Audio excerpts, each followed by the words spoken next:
It's the 16th of May 1968, and emergency workers are attending a strange event in Canning Town, Newham, East London. The call for the London Ambulance, London Fire Brigade and Met Police is to a brand new apartment block. At only 3 months old, the building is not yet fully occupied. The residents here are housed by the local council, and the type of building they are in has been considered a golden bullet of social housing. The call out is to Ronan Point, and it has partially collapsed. The event would change the attitudes towards prefabricated concrete high-rises in the UK, a common sight along the city's skyline during the period known as the post-war baby boom. My name is John, and today we'll be looking at the Ronan Point disaster. Background. Our story starts 20 years before, and a problem for the post-war British society. Housing. Most cities across the country had felt the wrath of German bombing raids, with thousands of houses damaged beyond repair. Much of the inner city housing was Victorian 2-up, 2-down terraces, a hangover from the notorious slums which had filled Dickens' novels. They were at the time considered undesirable and an ineffective use of space. Now just piles of bomb-damaged rubble, many local authorities saw this as an opportunity to carve out a new and futuristic urban utopia. Many councils thought about a possible remedy. How about moving people away from the cramped Victorian slums and into new spacious estates? Well, where does one find space to build? Instead of long rows of terrace houses, architects looked to go up rather than out. If planned correctly, high-rise blocks could have similar square footage to a small terrace house. And once all the garden space is taken away to be replaced with communal areas, the overall space available to residents would actually be greater. The new towers were to be easy and quick to make due to prefabricated building methods, and thus able to transform social housing stock to a community and socially focused ideal. Things like streets in the sky were envisioned as a modern take on the old-fashioned neighbourhood community feeling. This was the era that fostered a greater social societal safety net, such as the NHS and nationalised British Rail after all. I suppose the optimistic feeling must have blinded architects to the nightmares this type of social housing would turn into. When it was discovered that tower blocks, enclosed walkways and open spaces that separated them would become a breeding ground for crime. Anyways, this utilitarian design style was called brutalism and would become a hallmark of British design in the 1950s and 1960s. The Essex town of Harlow would welcome the UK's first residential tower block in 1951, and many more throughout the country for the next 10 to 15 years would be thrown up. The cheapness and ease of construction found its way to a new residential estate in Newham, East London. Ronan Point. Newham Council was birthed in 1965. It was the result of a menage a trois of 3 previously independent county boroughs: East Ham, West Ham and Woolwich. The new local authority completely enveloped East and West Ham, but only a part of Woolwich in the form of the borough north of the River Thames, which is around here on a map. The brand spanking new borough, although still in its packaging box, had old problems. Housing. It had roughly 9,000 people on the waiting list for social accommodation. As such, it sought out to try and solve this new problem with new housing projects. Many, roughly a quarter of the borough's housing stock had been bomb damaged, with its remaining not meeting modern standards. Many had no running water and electricity. Rather than retrofit, demolition and reconstruction was the plan. Up to the 1960s, much of the council's construction projects were of 2-storey houses and 3-storey flat blocks. Well built and utilitarian, they were good, but required skill to build them, and that was lacking in the country. The skill drain can be traced back to the war, where many of the previous generation bricklayers, carpenters and builders were lost. Just look at post-war houses to pre-war houses. Gone were the bay windows and ornate woodwork. For example, my house is a pre-war construction. A new, radical and easy to build method was required. The problem wasn't unique and, as we saw earlier, had been apparently solved with the implementation of high-rise buildings. The council's architects looked at two prefabricated concrete building systems, one by French engineer Raymond Camus and another by Danish civil engineering company Larsen and Nielsen. Both systems made use of off-site prefabricated concrete panels to be slotted in together, much like a store-bought garden storage cabinet. This was called large panel system building. Out of the two methods, the Larsen and Nielsen system made use of the least amount of skilled labour. To use the system for the new development, the council had to work with the UK licence holder, Taylor, Woodrow and Anglian Limited. Now there was actually a financial benefit to building as tall blocks as possible. This came about from the Housing Act of 1956, which introduced subsidies to local councils for every floor that was built above 5 stories tall. Taylor, Woodrow and Anglian insisted on using a structural engineer called Phillips Consultants Limited, a wholly owned subsidiary of Taylor, Woodrow and Anglian.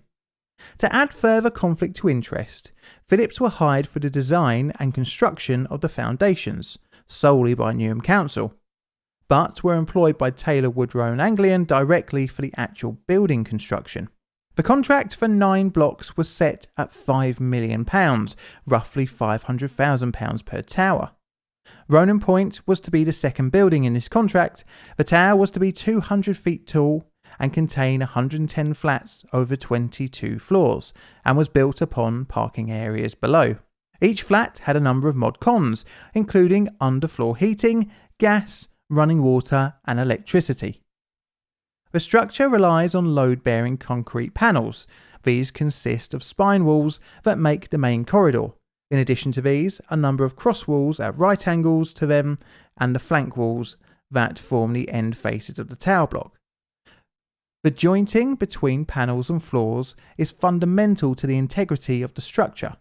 Each load-bearing wall is 8 feet high, roughly 1 story high, 9 feet wide and between 6 and 7 inches thick, and are factory made of solid concrete.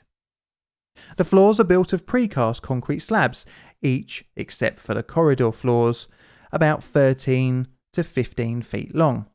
They are also 9 feet wide and around 7 inches thick. Unlike the walls, these are reinforced and are lightened by a number of circular cores. To keep the whole structure together, a number of types of joints were employed. Vertical joints between the adjoining walls use overlapping U-shaped steel rods, which a vertical steel rod is threaded. The whole joint is then concreted in situ. The horizontal joints between floor slabs, the space between adjoining slabs, is filled with in situ concrete, into which a short steel rod is placed over the supports.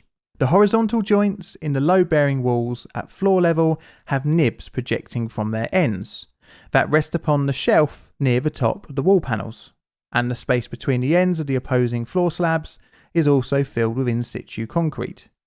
Metal tie plates are at intervals along these joints to help tie the floor slabs to the lower wall panels. When done correctly, all these joints should ensure a strong and stable building. It would take Taylor, Woodrow and Anglian roughly 2 years from start to final handover to complete Ronan Point. The council took control of the tower on the 25th of March 1968 and immediately started welcoming residents into the new high-rise slice of living. Even though we consider them ugly now, the novelty of living up high in the sky drew a lot of people to the tower blocks. But this dream couldn't stay up in the clouds for long. Quite literally.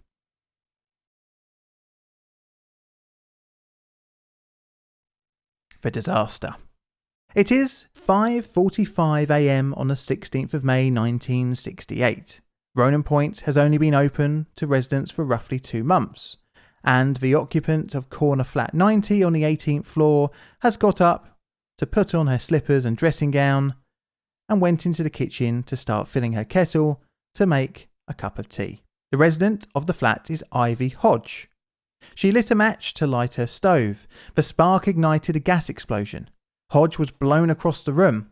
In a later statement, she would recall, "I do not remember any more until I was on the floor, looking at flames on the ceiling." The explosion blew out flat 90's flanking walls, which was supporting the weight of the floors above it. This resulted in a progressive collapse of the southeast wing of Ronan Point. 4 were killed instantly in the collapse. Luckily, due to the time of day that the explosion happened, most residents were still in their bedrooms. And, as the southeast corner consisted mainly of living rooms, most were safely asleep away from the danger zone. Also, in a stroke of luck, 3 of the 4 flats immediately above Hodges were unoccupied, further reducing casualties. On the night of the explosion, there were 260 people inside the building, and on top of the deaths, 17 were injured. Residents were evacuated and the block was closed to the public. Many of the inhabitants were rehomed in another tower block about half a mile away. But how did this new block of flats fail so catastrophically, especially from a gas explosion, which could always be a possibility? Due to the numbers of other buildings constructed in a similar way, the UK government understandably wanted to discover how Ronan Point could have failed. They commissioned an inquiry led by Hugh Griffiths QC. Well, they would find some worrying shortcuts made during Ronan Point's design and construction. The cause. The investigation initially looked at naturally what caused the explosion.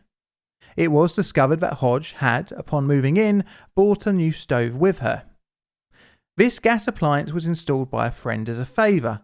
The investigation found that the installation was acceptable, although eventually a nut used to connect the gas line to the oven had failed and thus caused the explosion. But the main issue was, how did Ronan Point not survive the explosion? Even the investigation stated this.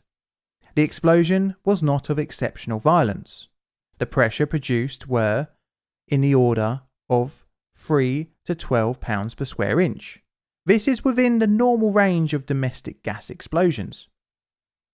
The root cause had to be in Ronan Point's construction. Well, it wouldn't take long for investigators to find that the tower design was less than satisfactory. It was discovered that the building had not been designed to withstand a progressive collapse, but it wasn't required to in the regulations at the time. The building regulations and codes of practice do not take into account the possibility of progressive collapse. Neither did the designers of the building. The inquiry, however, didn't say that there were any issues with the workmanship at Ronan Point, and as such thought that the tower could be rebuilt, re-strengthened and put back into use. The inquiry put the blame squarely at the outdated building regulations, which seemed to have not considered progressive collapse a thing.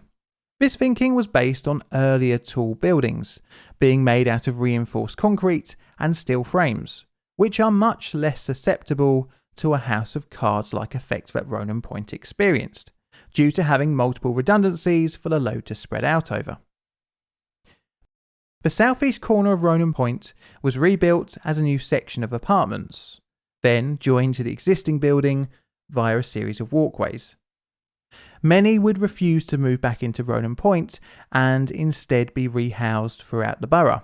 The event definitely worried the wider public to the risks of high-rise flats. Enter architect Sam Webb, someone who I think might pop up again on this channel in the future. He became interested in Ronan Point and started investigations of his own. Residents allowed him into their flats to inspect the overall quality of the building, and it was not good.